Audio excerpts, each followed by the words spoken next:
And for example, against Jokic and the Nuggets, here on this play, Jokic gets the ball in the high post, but the second that he turns to face the rim, the Lakers throw a double team at him and force him to give the ball up.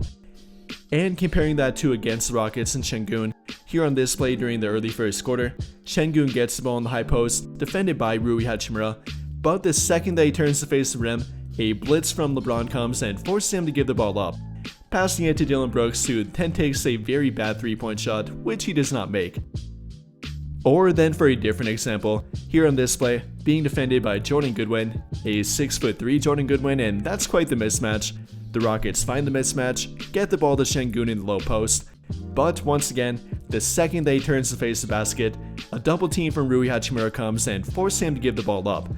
which he tries to pass around Rui Hachimura, making a bad pass and resulting in a turnover. Once again being affected by the pressure, albeit the smaller pressure, that the Lakers applied on him.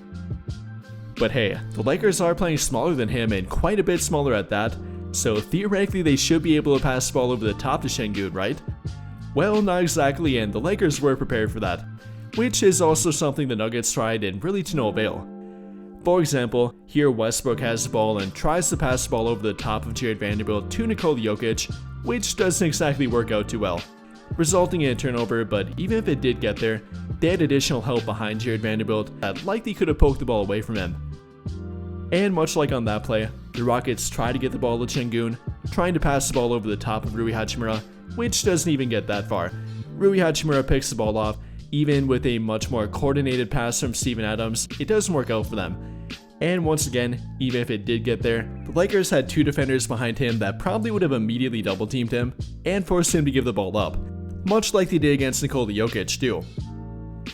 And well, sooner or later that does tend to lead to frustration. It did for Nikola Jokic, and it also did for Alperen Sengun, not getting the ball, or when they do eventually get the ball, immediately having to give the ball up due to being double teamed or blitzed. And well, with a guy like Jared Vanderbilt out there, an absolute pest, that does tend to happen a bit more quickly, which he did against both Nikola Jokic and Alperen Sengun. Against Jokic, kind of getting into him and bugging him, not letting him walk up the court, and eventually Jokic got pretty mad and straight up elbowed Jared Vanderbilt, Jokic getting called for a technical, and a nearly identical situation happened last night.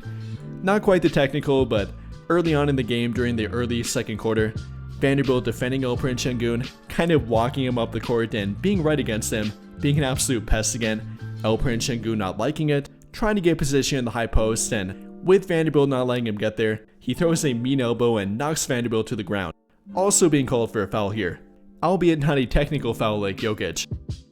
So between that, the frustration, not getting the ball, or when he did get the ball, often having to pass the ball away due to being double teamed or blitzed, that led to a not so great night for Alperen Sengun and really the entire Rockets offense, only shooting about 42% from the field, 31% from 3, Sengun ending up with 14 points, 7 rebounds, only 5 of 11 from the field, only 11 field goal attempts, and that's significantly lower than his average, and all around a not so great night or not a usual night for either of them.